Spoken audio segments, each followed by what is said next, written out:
Hello and welcome to episode 19 of Enmity Podcast. We're here tonight bringing you Star Wars and our time in SWTOR. We're going to go over some of our original times, some of our first memories with Star Wars, and why we continue playing Star Wars The Old Republic because of what it reminds us of. We're going to go into Reddit news, and we're going to then talk about something that is sort of, you hear a lot of maybe people talking about it in GSF, joysticks and GSF. Does it work? All right. Tonight with us is me, Raging Rondo, Big, Talons, and Ignitia. We are brought to you by Ultra Sabers, some of the leading lightsabers that are out there in the community, in the people who just love to have lightsabers, dueling with them, fun.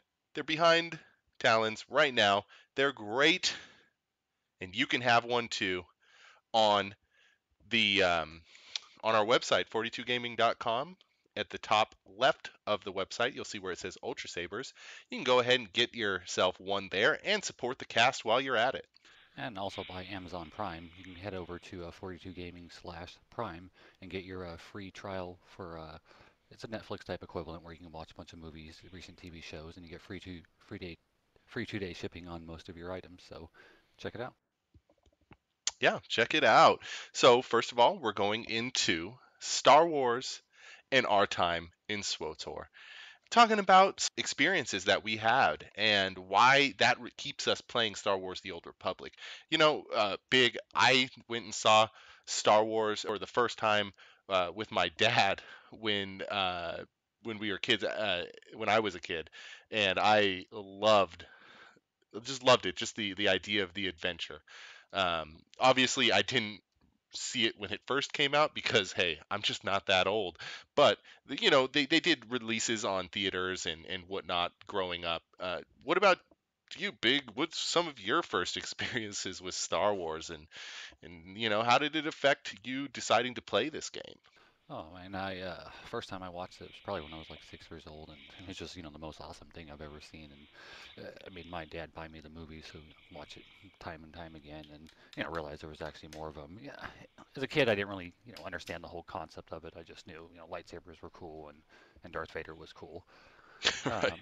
Which so I mean that's what really got me into Star Wars, and then later on I end up actually picking up a lot of the books and reading most of the actual Star Wars series, so catching up all the way till it actually goes on to like 50 years in the series. So anyone that's a big fan of the lore, definitely go check out the book series.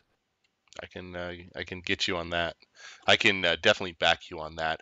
I loved Star Wars, but I did not become a great Star Wars fan that I am today until I read the books.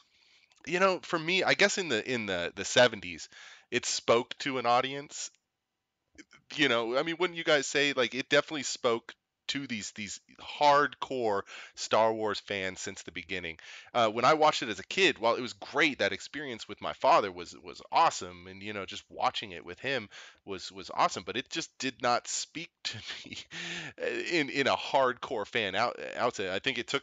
I was going through a garage sale and I picked up a book with Star Wars on it, and I love reading, so I just started reading them, and then I just went to this whole different, you know, thought process with it. I'm like, wait, there's more? You mean Darth Vader died and stuff kept happening? But what about that big kept you playing Star Wars: The Old Republic? Well, I mean, that's what made me get into the book series too. I just kind of thought, hey, what happened after, episode 6? And I found out there was actually a book series, so that's what got me onto it. But then, yeah, I had heard some just teasers that Star Wars: The Old Republic was coming out, and I went and signed up for, I think on the actual Star Wars website like 2 years before the game was released. I think looking at my forum account, it's like somewhere from like August of 2009. So I don't know. I just had this big picture of my head that I was going to be able to be this bounty hunter, that I was going to go around and hunt players down and collect bounties for them, which, I'm not able to collect bounties from them, but hey, I'm able to hunt them down and kill them, so I'm happy with it. Right. You're not even a bounty hunter anymore. So why the change to an operative? because operatives are the best, you know. Really, the stealth is what really appealed to me, switching over to the operative and playing PvP a lot when I first started the game. That's, you know, having that stealth to be able to guard the node or capture the door and stealth and zapping the guy. That's what really lured me, was the whole stealth in the game, just being able to sneak around and playing that operative feel.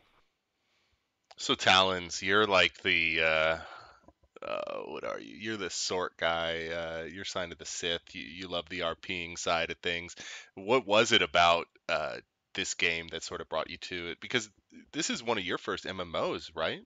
Well, I think it's my third. I played WoW and Rift and then segued into this. But pretty much Rift was just a filler while this was still coming out. I was like big. I was signed up for this long before its release. So we've been long anticipating this game and I think it started from, I think let's see, it was 4 or 5 when I first saw the Return of the Jedi, and Jabba the Hutt probably is what made the biggest impression.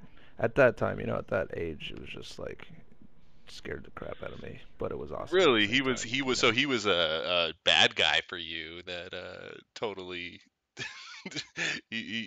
Oh maybe yeah, yeah, put that memory in you. You're like, oh, yeah. That intrigue of the dark side and stuff, and it still draws me towards it to this day. Obviously, that's what I focus on. But I think well, we have better you know outfits and better cosplay too, so that's another reason why.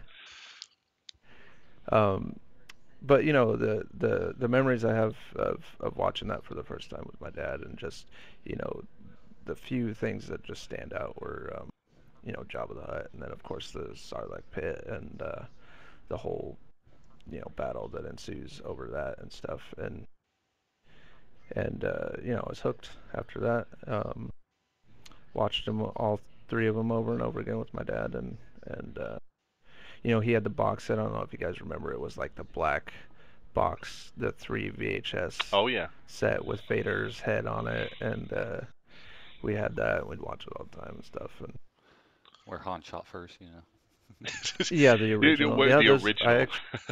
actually have a set of the original VHS, and actually just got the Blu-ray in the mail that I ordered with all 6 on there, which actually George Lucas put, he reversed and made Han Solo shoot first again in the Blu-ray, which is awesome. But there still is some of the stuff he left in from the digitally remastered versions, but he did actually switch that back. So that's funny to me that you said that Jabba the Hutt was sort of that guy who pushed you into remembering this game. So what is it with the Sorcerer that you chose to continue with the Sork? Well, no, I mean, not necessarily the job of the. I mean, at a young age, it's just like he was definitely, crazy, giant fucking slug thing. That, you know, again, it was more of the fact that it just scared the crap out of me. Is why I probably remembered it. You know what? I will never forget the never-ending story. That stupid Oh yeah. freaking wolf. Oh, dude, the wolf in the hole when it's first coming out, and all Oh you can man, see is its like scared the glowing crap out eyes. of me. Yeah, but yeah, I think that the just the draw to the dark side. I like the Inquisitor because I like the magic and the sorcery of using the dark arts. Being more into manipulation and kind of behind the scenes, but then also being super powerful rather than just kind of brute force and fear tactics. Does that make us bad people? Well, especially me, when little kids, we were actually rooting for the dark side. I mean, especially Boba Fett as well too. You know, he's what made me want to be a bounty hunter in this game initially when it when it came out. So, It, kind of sad when I will have to Emperor say, gets I thrown don't down know the hole. why I picked this side. I was a Luke Skywalker fanboy. I was. Guy was my hero, man. I don't. You know what? I don't know why I picked Darkseid. Maybe I just figured that in some way, shape, or form it was new. I don't know. Well, I I was mean, a you, the Jedi are awesome, and I think we all loved the Luke and rooted for them to destroy the dark side. But there's just something intriguing about the dark side, and Well, I mean, all the stories we always see the Jedi's point of view. So I think, I mean, that was kind of part of it as well. From playing the game, being able to play, the actual dark side and be able to see more of the actual Sith. Again, I mean, all we really get to see in the the actual movies that count is just the two Sith there. So seeing this whole culture of Sith, being able to run around, I mean, that's one of the things that I guess lured me to the dark side as well. Do you think it's why some people yeah. play like Grand Theft Auto 5? It's because we're not gangsters, and I'm not really evil, but somehow being able to walk that through somebody else's eyes is intriguing. Sort of why people are so into watching Breaking Bad, because they hate meth, but watching this guy make meth and slowly ruin his life, like, is that kind of why we chose Sith? Maybe watching it through somebody else's eyes is intriguing. It's possibly where you're getting to do things that you know that you shouldn't be doing, like just being a Sith, like you're just walking up and torturing somebody or killing someone. It's just like it's wrong, but at the same time you just want to maybe quote unquote get the satisfaction of it Yeah, and see what happens. I'd like to welcome the community too as well to go out to the podcast and comment and let us know what kind of attracted them to the game and what why they actually chose their faction as well. Because I'd just be curious why people actually chose their faction as well. I never really thought about it. It's just I had that choice in the the very beginning when I launched it and I chose Imperial, and then from there I figured, well, I have other Imperial characters, and I might as well just keep playing. Eventually, I ended up going to the Republic side, and I'm making some friends over there, but my home was always going to be on the Imperial Traitor. side. well, if you think growing up, Boba Fett was a BA, man. You know, he was a badass, and sometimes that sticks with you. And so as I get older and I rewatch those movies, I actually find myself getting into the enemy, if trying to figure them out. Whereas a kid, they were the enemy. I didn't want to know anything about them. And one of the things that keeps me playing Star Wars: The Old Republic is that I'm walking in the footsteps before those enemies that I'm so intrigued with now. Everything that we're doing now, if you go into Star Wars wikis, it's becoming lore. Not per se our characters, but there was nothing up on certain aspects of this point in time, and now it's up on like Star Wars wikis. Like, these are who these people are.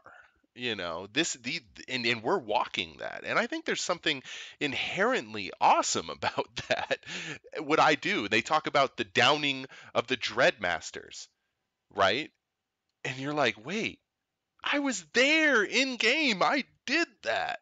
Yep, we were the ones that took those punks down. Well, Well, I'll be yeah, doing and I other think people. just like Big was saying, I Nope, think it was it's just me.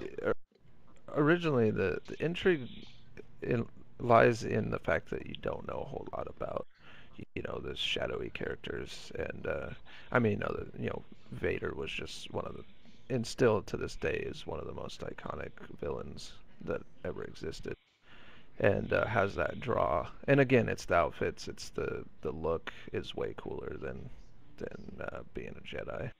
Well, the Jedi, they're not so much physical. Like, even when I was, so we're all going to Wizard World, all of us except for Big in Portland. And when I'm totally dressing up as a Sith. Like, come on, I'm gonna nerd out. This is the first time ever doing it. I'm gonna have fun doing it. It's a blast. And that's the funny thing. We're taking Star Wars: The Old Republic, and now back into Star Wars because we're all sort of meeting up and going out and doing this. I mean, Star Wars has been great. I met some great friends through Star Wars, people who understand why I love this.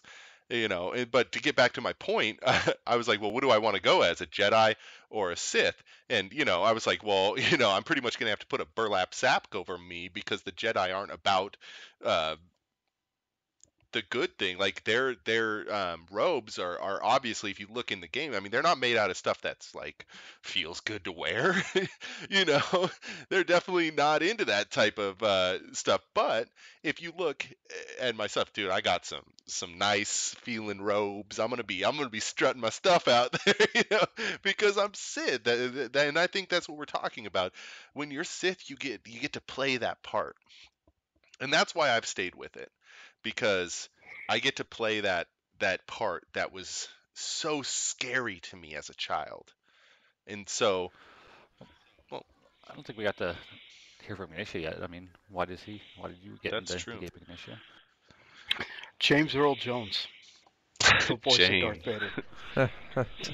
No. When I first saw Star Wars, I was around 4 to 5 years old, and I was, on the couch watching TV, and all of a sudden Star Wars came on, and I was just like, I was infatuated with it right at the beginning with the lightsabers and the force powers and all that stuff. I mean, I was, telling my mom and dad like, "Oh my God, I found the greatest movie that I ever seen," and it kept going. I always was a fan of Star Wars episodes 4 through 6, and then I started getting into the games, just starting with Dark Forces 2, and moving into uh, Jedi, the Dark Forces series Wait a of second. Did I Jedi hear this Outcast. correctly? Was your first game? Oh, Dark Forces. Oh, okay. Yeah, Dark Forces. Okay, sorry, totally different. I heard something different there. I'm like, that was Yeah. your first Star Wars game? No, Dark Forces was my first real Star Wars game, and then I got into the what is it, um, X-wing versus Tie Fighter and all that good Oh, yeah, stuff. that game was awesome. Yeah, dude. Yeah, In and then in 1995, so I was like 10 years old, right? There was something that came through with the local fair that comes through our city, and it was the TIE Fighter game in a freaking like 3D looking thing. I don't know. Did anybody ever have that come through their town? And you could sit in it and you could play that game, and oh my God, it was like being right there. I mean, you can't talk about yeah, something that would just give you goosebumps like that. X X-wing versus No, Tie Fighter was amazing. Hmm. I but there was some old arcade game, hell, back I think probably like early '90s, maybe late '80s or so. But you got to be fly through the actual Death Star and be the Millennium Falcon and actually go in there and blow up the actual Death Star, and then you had to race your way out before it exploded. And oh man, that was an awesome game. I mean, I Right. used to play it almost every single time I went to the arcade. Yeah, there was another arcade game like that where you did the whole Millennium Falcon destroying the Death Star, but at the same time, following that, you would also be. It was kind of like in a first-person stint of like you were actually fighting Darth Vader as Luke Skywalker, and that was actually pretty amazing. Yeah. So what about Oh yeah, those I experiences, remember Ignitia, that game. kept you playing Star Wars: The Old Republic? Oh, the main experience that really got me into the whole genre for Star Wars: The Old Republic was Jedi Outcast, Jedi Academy, and then going right into KOTOR, and just the story alone was something that really intrigued me, especially the Revan story and uh, the things with Darth Malak, Bane, Nihilus, and all that good stuff. And I wanted to know more. And then as soon as I found out that Star Wars: The Old Republic was coming out, I was going like, yeah, I'm gonna quit WoW because well they were killing their own game, and I was going like I'm gonna play Star Wars because that's where it's at. Yeah. So it's talking about KOTOR, and we all of our experiences with it, except for Big, because Big did not play KOTOR, as he announced in last week's episode when we talked about Revan. Well, I did play KOTOR 2, but I didn't really get much into the story and the lore. I think I got about halfway through it. My friend had let me borrow the CDs for a few weeks, so. But yeah, I didn't get a chance to get. I've caught up on the actual lore itself, but unfortunately, I missed out. That and on Star Wars Galaxies. Yeah. Were you guys It's around for not too that at late. all, or? You know what, man? You can play it again. I did not play Galaxies because by the time I got into it, it was like you were too far behind. Like there was no just joining that game late. I think that was probably part of the problem behind it for me. And maybe coming from World of Warcraft, it was too different, and because that was my first one, um, I wish I would have been at it from start. I wish I would have played that one before World of Warcraft, because then I wouldn't have felt like it was behind its time. Which people will blast me for saying that, but I'm sorry. I'm sorry, people. I wanted to like Galaxies, and I just couldn't get into it.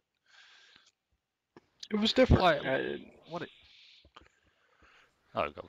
Well, I was saying what I've heard from people. It was just more about the community itself than the game. I mean, that was just the fun of it from what I've heard and people that talk to me about it. And that's why I felt I was too late in that game. I was, people already had their little niche and whatnot. So, I wish I would have been there from the start because I think I would have enjoyed it. Oh Have you yeah, played it? I played Galaxies for a little bit. I found it to be very, very fun. The person who got me into it was my old squad leader from the army. He was a huge Star Wars geek also, so we got along fabulously.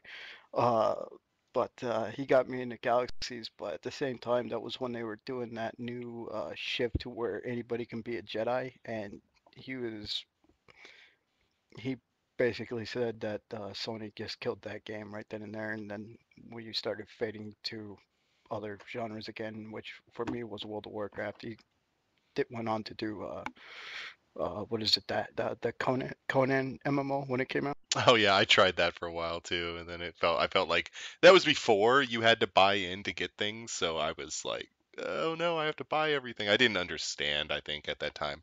I'm still I'm like an MMO teenager, you know. I was like BC WoW and up, so. Oh yeah, I was like the whole like differences at the time with the MMOs. Based off between Conan and all that stuff, it was just like it felt like WoW was the easiest one to grasp, and on top of that, had the bigger community overall. That's why I kind of faded back to there. You know what I find? So the last part about this subject is let's talk about the community and why we stay because of the community. When you talk, say, other games, people play that game, but sometimes they don't understand the lore. And what I love about this Star Wars, the Old Republic game so far, while everyone can bash it all they want, I think honestly we have some of the best community in any MMOs because everybody who's playing this game loves Star Wars, or they wouldn't be playing this game. So we do have probably one of the best communities. Yeah, we got our trolls here and there. Everybody has their general troll. Every MMO has it. So you're going to get that. But one of the reasons I play is because I can talk to somebody about Star Wars where I think I know everything and I learn something about Star Wars. And that is why I started off as a kid. Star Wars didn't speak to me until I picked up a book. And then I started playing the games. And once the games once I was involved in MMO gaming with Star Wars, I learned more and more about Star Wars every day. Like I didn't know who Darth Talons was until I met Talons, and he explained that to me. Okay. Now I've read all the comics and I know everything I want to know about Cade Skywalker, and it's just an awesome experience that I would have never known about unless it was for Talons. So the community, I would say, is what keeps me where I started and where I am now. That's why I play. Any thought process for the rest of you guys about the community before we move on? They're amazing. Well, They're amazing people. Yeah, I well, I mean, mean, I agree. I think that it draws people back, and even if you get, I think guilds more than anything keep people involved and keep people coming back. And I think that the best thing that Star Wars: The Old Republic can do is try and strengthen guilds and that camaraderie. And again, we've talked about it before, but getting guilds involved in maybe a leveling system or something we can work together to achieve other than operations and stuff, because that is a lot of what pulls people in that community. I mean, there's a community outside of guilds, but it's definitely not as strong as the one you have in your guild. Yep. yeah. The other thing about this community that I've noticed compared to all the MMOs I've ever played, and there's a good amount of it, Um, this community rivals the one from Eve, which I think is one of the most helpful communities. If there's people that have questions, especially in general chat, I mean, yeah, there's those trolls, but there's people who are willing to whisper you come back on like, hey, try this, let me help you, let me show you how to play this spec or this advanced class, and they're willing to give you the time because they love this game and they just want to see it grow. And I think that's what makes this community so amazing. They are willing to take the shirt off their back to help any individual that needs it. Yep. Yeah, I've joined a lot of hosted raids and where we had picked up random people or been that random person in someone else's raid. And I mean, most of the time you just get in vent or mumble with someone else, and the group just gets along. I mean, most people don't really have drama. Everyone's in there just to have fun, and nerds in while you're raiding talk about off topics of lore and just other random stuff. And so I mean, the community itself has been great. I mean, I even had something a little interesting, at least to me. I logged into the Star Wars website, hardly ever do, but I had a private message and went and checked out the message, and someone had hit me up and saying, hey, they saw that community event that we had did a few weeks back or a month or so back, and he wanted to kind of do it on his server, so he just wanted to see if I had any ideas and how it went and any suggestions for doing it himself. So I mean, yeah, it's just great that the community is willing to help each other out and interact and want to do something like that to help boost boost their server or their guild as well, and but helping the community as well. So I mean nothing but love for the Star Wars community. Yeah. Yeah, the community events are one of the other aspects that I noticed that is very, very huge in the game of Star Wars compared to any other. I mean, you never saw that really in WoW.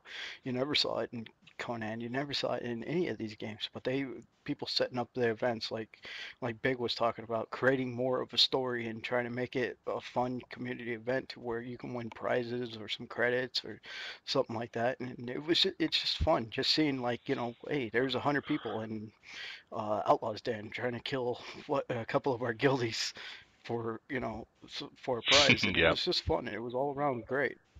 So actually, what one thing is we're working on another Bastion server event. I just wanted to announce that before we move on.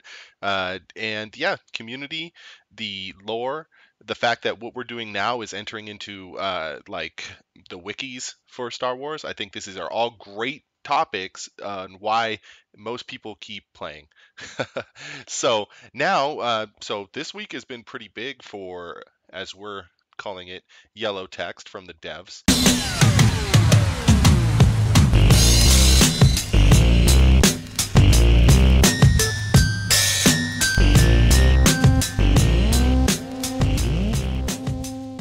And Ignitia has been sort of taking some of those ideas and moving them forward. And we're going to go ahead and talk about some of the yellow text tonight.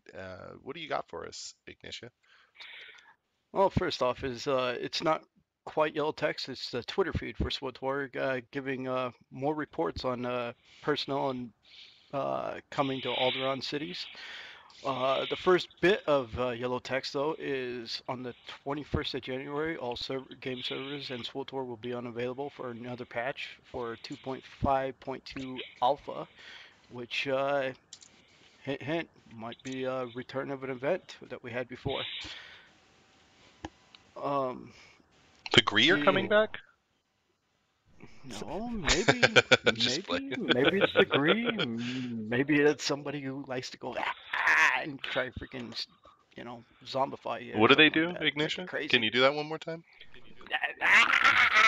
Even his tongue is You have to green like a rat explode. ghoul. Did you see that? What are you drinking tonight? You have to explode all over everyone after you do that. Powerade. It's the You know, greatest. you could take a marker to your screen as well and color it in and make it yellow text, but I guess you're just not that committed to the show, huh? Right. So All we're right. looking at the rat ghouls coming back. I mean, I love it. I don't think we've seen anything on crystals yet, so I'm just gonna say I have my green and black crystal. If you don't, should have been playing 2 years ago. Moving on. I'm a hater. I'm a hater. First off, Eric Musco produced something about the orbital strike excess freighter flyby changes that are coming up, uh, explaining why they're making the changes and what it was actually intended for. And the the biggest thing that he actually noted is, as of right now, marksmanship, sharpshooter, uh, snipers, and gunslingers will be benefiting the most from orbital slash XS freighter flyby, but they will be in future changes actually moving those talents over to the engineering tree just to make it more of what it was supposed to be, which is an AOE style uh, concept. But their biggest issue was it was never supposed to be a single target rotation deal. It was strictly supposed to be for AOE, and they are changing it finally. And I give props to them for actually finally making these changes and actually going with the course of direction that they wanted to in the first place.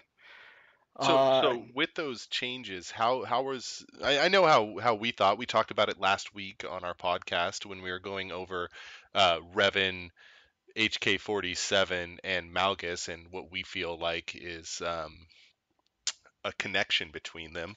But how do you guys, or how does the community seem to be taking this? Have you seen anything on that, Ignition? uh, it's mixed feelings. Snipers and gunslingers are mainly feeling like, oh my god, I'm getting nerfed so freaking bad, even though they are the top DPS in the game right now. And the rest of the community is going like, oh yeah, dude, that should have been happening like years ago. And I agree Finally, with the thank you. latter of the two, in my opinion. Well, no one likes a nerf, So I mean, it's one of those things that they'll have to, deal with, and hopefully it won't bump them down too much. So. No, it ain't gonna bump them down at all. Come on, let's be honest with it. I think they'll be pulling pretty much similar numbers. Maybe not. I don't know. What do you think, Talons? Do you I think? think they'll. How do you feel about it? I know that you're a healer and you're not like Big, who is an operative, so it makes really it has nothing to do with you at all. So, do you have any thought processes on Yeah, on it? I'm super happy. Nerf the crap out of him. And now Big, who says we heal about the same, but I do 500 damage, won't be able to say that. Or DPS. He says I do in raids. Just to explain that, Talons and Big will go on who's better healer through numbers, and then Big will say, "Yeah, but I did 500 DPS and you did not do any." So that'll be taken away from him. Well, except for about 75% of the time, that's not including my orbital strike. So Orbital, yeah, no, he's got All some right. other dots and stuff. yeah, it's with the dots and using the one of my attacks to get a free tactical advantage. So So he I'll still still be wins, able to do that. Talons. I'm Haha. sorry, I tried to help you. What else you got for us, Ignition? Uh, BioWare is actually announced that they are hiring new testers for an unknown project. Dun So dun dun. hint, hint, hint, hint. What Maybe wall of another. crazy came off? What came off the wall of crazy I recently? I'm hoping they who need the extra knows? people to make us a cool raid or something like that. Some awesome epic raid. Hey man, maybe maybe GSF it's to going my into the raid, huh, Talons? That could be nice. Where's my Yeah. guild ship? Where's my guild ship? That's all I'm saying. I want my ship. The first guild ship is going to be like this rinky-dink thing that you're going to have to build up. So it's going to be like Yeah. a clunker. You'll get like something worse than the Millennium Falcon when you first see it without all the upgrades. So think Millennium Falcon, no I hope so. upgrades. That's your first guild ship. And that's not the truth, okay? That isn't part of the news. That was me just making fun of Ignitia. Just a giant Uh, rusted freighter. uh, Speaking of ships, the next item on the docket from BioWare was actually a developer blog about the new Flashpoint coming out in 2.6, which is the Kuat Drive Yards. Oh yeah.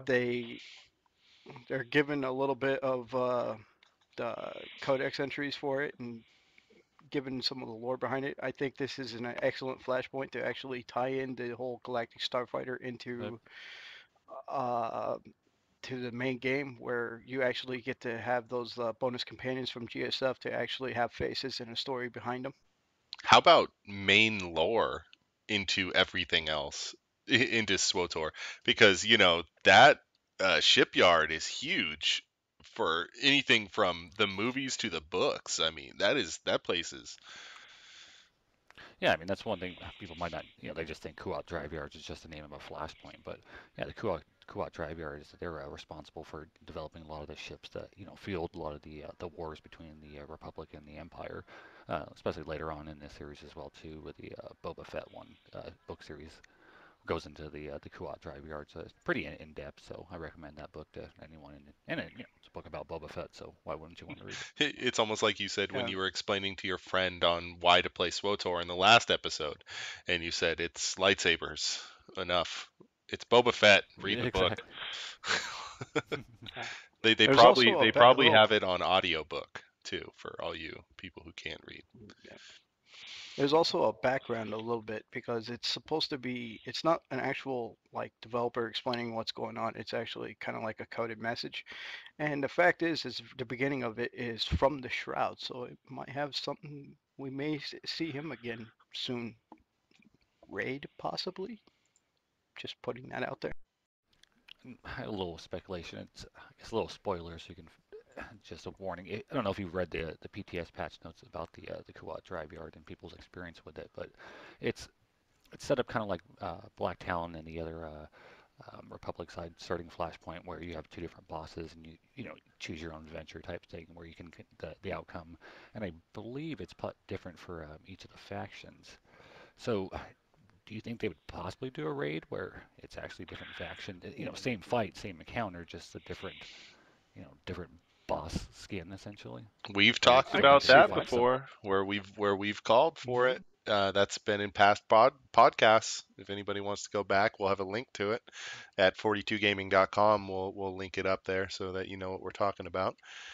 I think that was the last of the news, right, Ignitia? I mean, there was a lot of yellow text this week, Nope. but oh my There's goodness, keep going. there was one.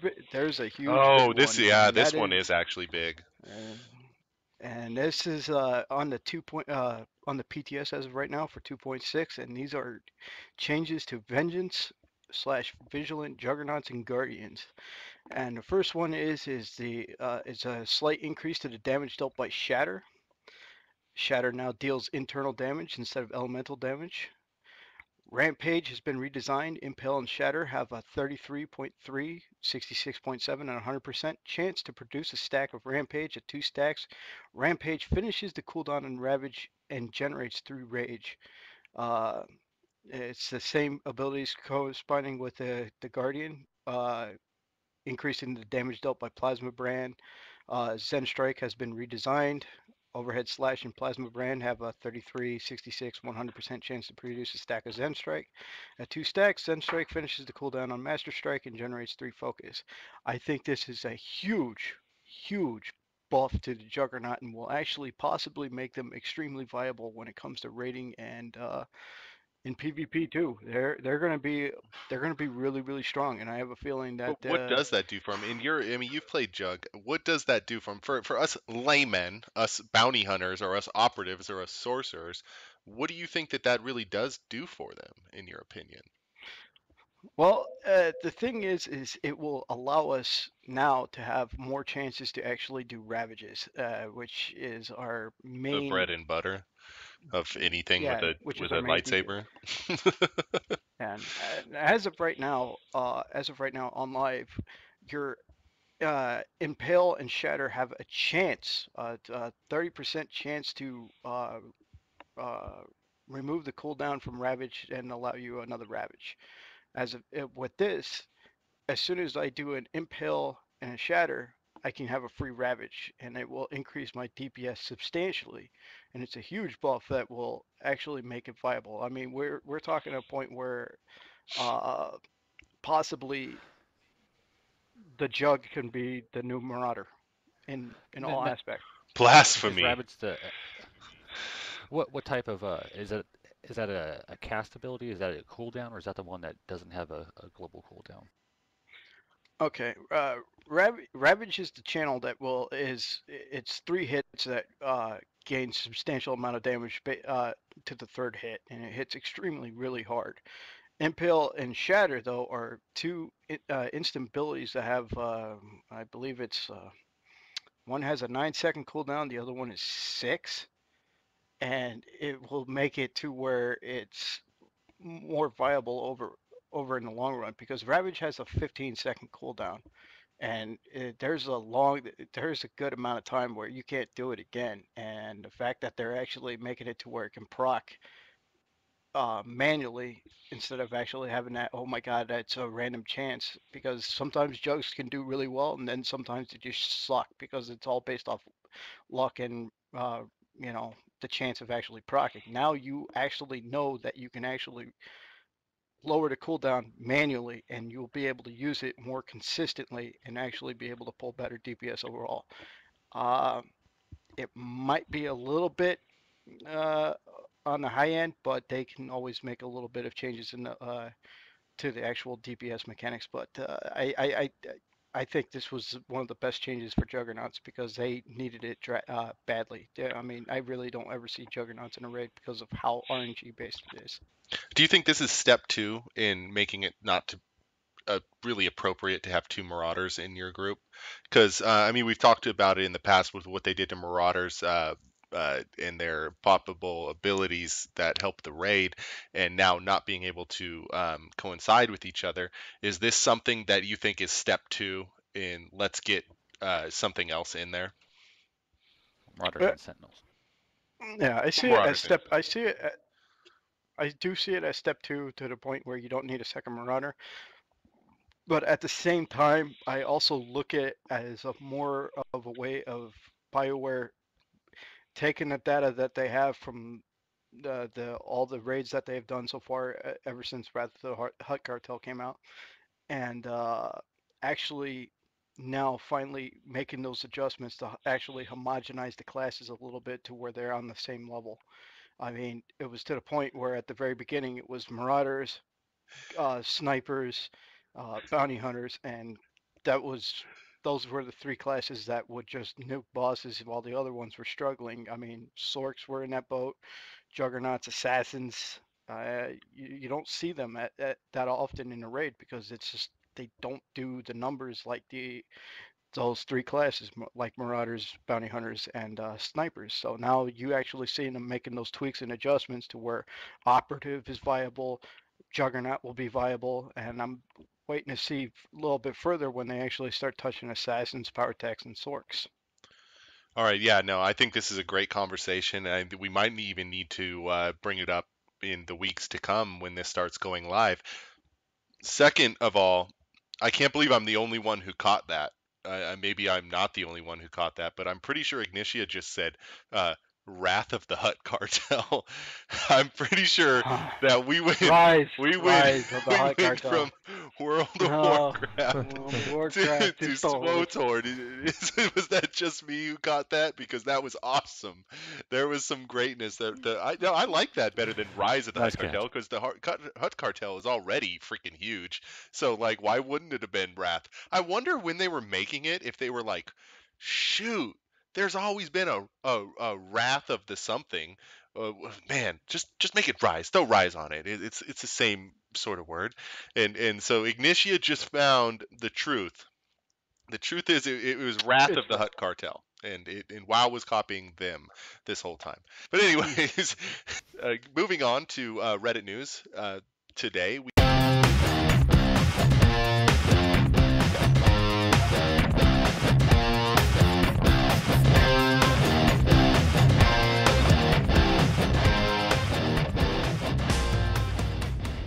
we have a couple really good. I mean, I like the topics, and one of them actually coincides with last week's. I hate to say last week's podcast again, but we had one call that was asking about how big of an impact does choosing light/dark side have.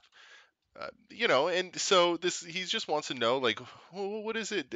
What does it really do for you for when you choose these? And we talked about it last week that Revan, when he's making his end day decisions, is acting what a juggernaut or a marauder making light side choices seems to act like. Because if you do light side on a marauder or a juggernaut, it seems to be the similar decisions that they make seem to act sort of like what Malgus was acting like in the end. I think I might have said Revan there a few times, but I meant Malgus. And Yeah, I'm sorry. Go. Yeah, no, I mean, every light side, dark side choice, it makes the story inherently different, and I really have been enjoying the fact that like playing a Juggernaut light side is making it like Malgus, making those like decisions of like trying to make a place, making the Empire a better place at the same time, while you know still Yeah, I being mean, inherently Sith. people were disappointed that that it didn't completely change the entire story point. But there are some things in there that were, if you let some people live, they're able to come help you out later on, or if you choose to kill someone, you get in trouble and have to go do some extra work or extra thing to save some people. So Hmm. there's just a lot of little different things like that where it doesn't actually change the overall story point, but it still changes your story maybe for a planet or for a certain quest and changes the storyline, bit by bit. So if you're trying to play yourself as a, you can kind of role play a little bit if you think you're playing yourself as a light or dark side. You can still get a bit of feel to that, even though your overall story doesn't change. How you play it can kind of change from planet to planet. Well, how your companion Well, it reacts changes to your you does change very much. yeah. I Like would say everything. Like changes your story. Jaisa is a completely different person. Either way. Yeah, she Yeah, is. I mean, it changes your story based on a character perspective, like how you view your character, how your character develops. It doesn't change the story in, uh, linear pathways. Like you still end up in the same place, fighting the same people. It's just in a little different, light. And like I said, it's more of for role playing purposes or how you view your character and how your character is involved in the story. But the outcome's always the same. I would say that Yeah, it's and not just for an RPer though. Where I agree with you, Talons, that somebody who's into RP is definitely going to choose either way, and they'll. But there's also the point where you think about it is this game is revolved around a story, and the most people who get to endgame content enjoyed that story immensely. So being able to change the story and the things that you did while you're doing it, I think that's just inherently for any gamer to be into. Not always yeah, to be into whether or not you're an RPer or not, a role player or not, whether or not you enjoy your character and you like what your character does. I think that's for any gamer. So, yeah. But at the same time, there was two things I wanted to.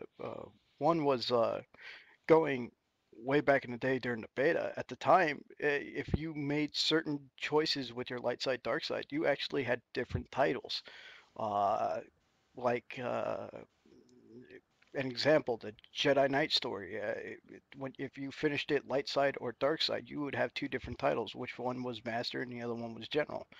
But they changed that because of the input from the community. They all wanted the title, same title. They left a few things like that. The bounty hunter gets the oh man, what is it? The what's that one the bounty hunter can get? There's oh, another one for the most Republic's Most Wanted, I think.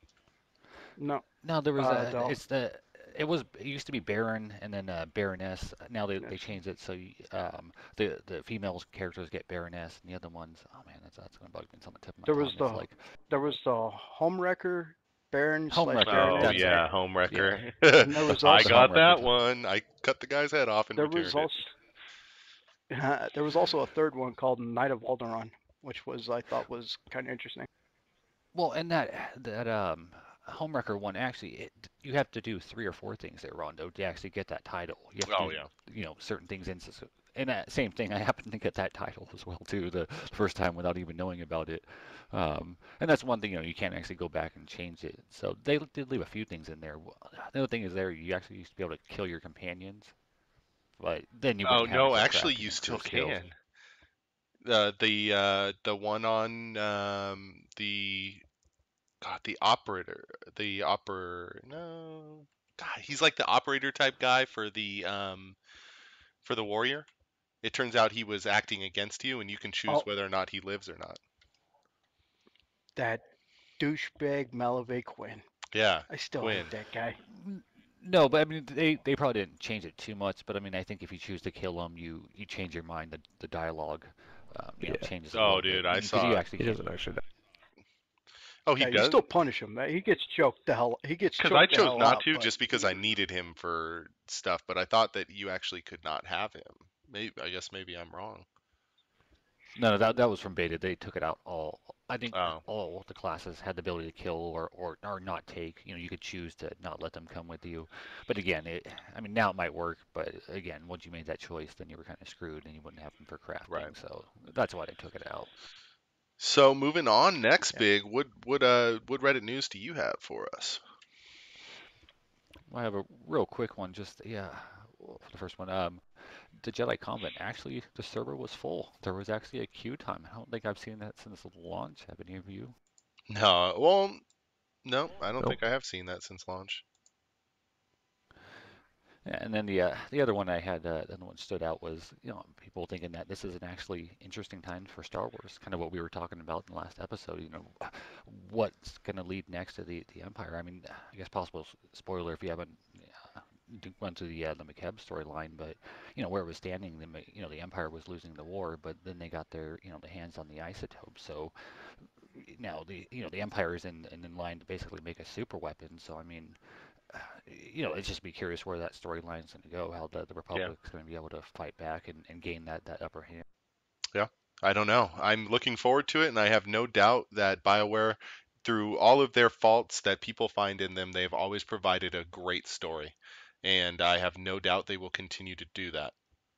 Well, thanks for listening to Reddit News. We're now moving on to our last bit, Joysticks and GSF.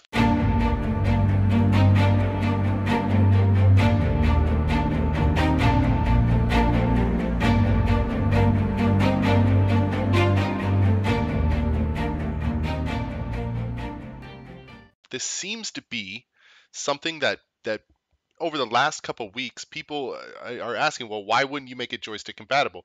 Whether or not it's a troll on Fleet or just somebody actually asking the question. We kind of wanted to take this subject and look into what it would mean for GSF if you did, well, add that sort of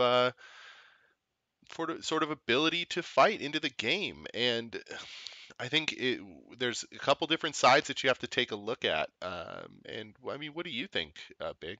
Um, well, I think the joystick. I mean, if it gave you some sort of unfair advantage to other players, then it's kind of a toss up. But I mean, I think it's the same thing with gaming mice. You have your ability to use all different types, so why not add some functionality for it? I mean, hell, I still suck in GSF, so it couldn't make me suck any less having a joystick.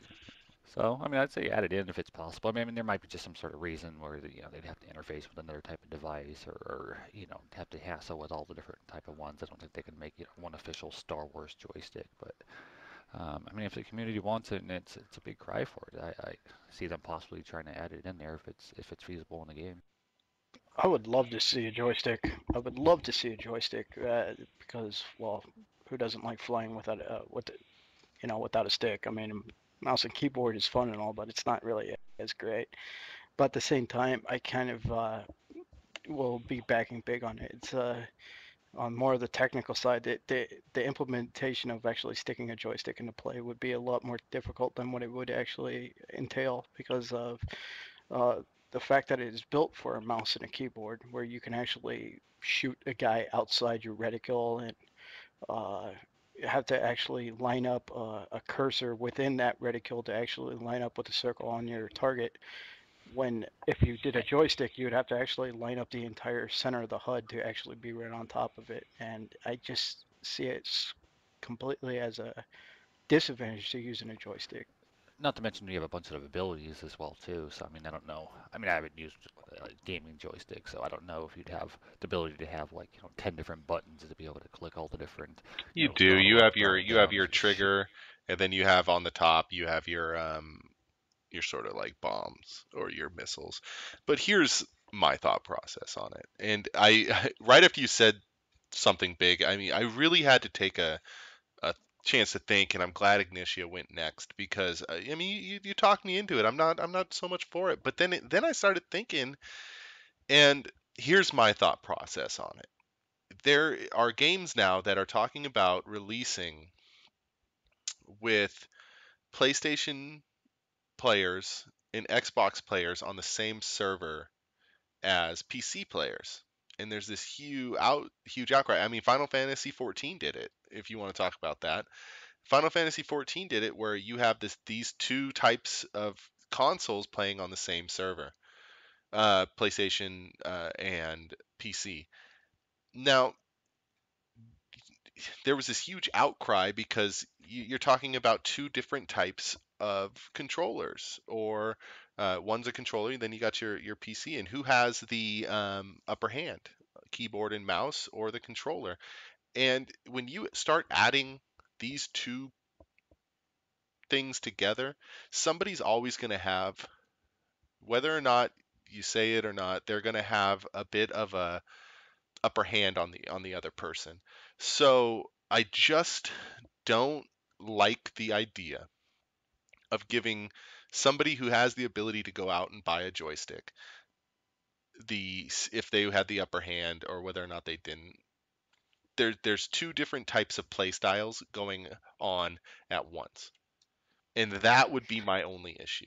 Yeah, to go into your argument there, Rondo, I thought that argument was actually considered done and over with when they actually cross-banded Halo 2 with the Xbox players going up against the PC guys, and how big of an outcry that was Yeah. when the PC guys started dominating. It was, I mean, the PC guys were known as hacks and all kinds of stuff, but it was just because aiming with a mouse is a lot easier than with the control pad. It's just it takes the fun out of it when somebody can actually twitch faster than you because of the restrictions of what a gamepad can do compared to a freaking mouse and a keyboard. Yeah. So I mean that Yeah, would I be my agree. I mean, issue. I think it's important to keep everyone on the same playing field. And while I can see in other games I can see why people would want to cross Xbox and PlayStation and PC and allow them all to play on the same servers. It's an awesome idea. But I think especially in this case with Galactic Starfighter, I think it's just important to keep everyone on the same playing field. And I think it goes both ways. Some people would probably be better with a joystick, and some people probably be better with the mouse, and vice versa. I mean, some people just don't play well with keyboard and mouse. They're not used to it, or for whatever reason. And those are probably the people wanting the joystick. But I mean, like I said, if everyone has the same tools to get the job done, then it's an even playing field. Now here's something that hasn't been brought up and where I actually would see the reasoning behind it about adding this is we didn't even talk about RPers. Like, so they're going to be playing this, and it's not really RPing anymore because you're flying. Well, obviously, it's not like you're just jutting your freaking hands out and attacking as it is. But I could totally see RPers sitting there with the joystick and using it to shoot around and do their thing. I mean, I could even see some people like, okay, call me crazy, but I could totally see some of my friends do that who love RPing, like cutting out a cardboard box so that they like and painting it like the inside of a of a cockpit and with their joystick, and they're totally sitting there talking to their friends. And like if you're gonna add a joystick, I think it would be cool to add foot pedals to go faster and slower, so like you can sit there, put it out in front of you like you're flying your ship around killing people. I'm sorry, I could totally see some of my RP Well, it buddies is more. doing that. Can I hook up my Wii remote and then RP with my lightsaber and Right. PvP? Let's do it, man. That'd be awesome. Hey, stop talking about my GSF setup, dude. It took me a lot of Well, time. I mean, one thing would be kind of awesome if they did add it for if they, you can go back and listen to our previous show where we, talked about the idea of possible player-created content for GSF. Something like that would be, pretty cool as well, because Oh, something like that doing you like the wouldn't actually Kessler have in it. run with the joystick, Yeah, like you could with totally the be actual like, joystick and be oh, able to, that'd be crazy. and you can have your buddy sitting in his Wookiee costume sitting next to you, and No, growling at you. they stink when they get wet. We'll just bait them out in the yard then. So what do you guys think? That. Joystick do you think it's viable in the long run, or do you think it's Thumbs just down. not? Yeah, I think we I'm got some. I gotta give it thumbs down.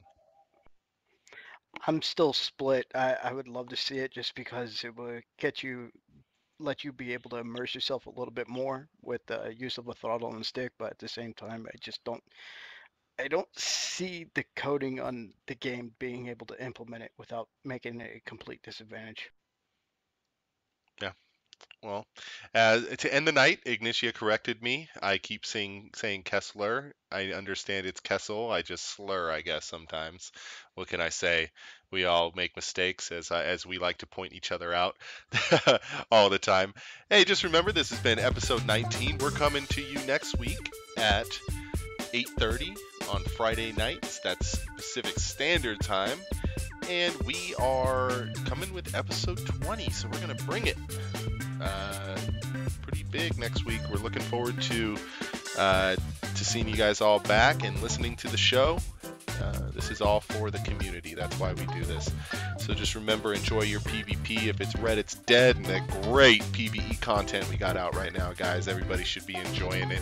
Go out there, raid a little bit, have a little bit of fun this week. We're out. Look forward to an upcoming guide on how to bathe your Wookiee.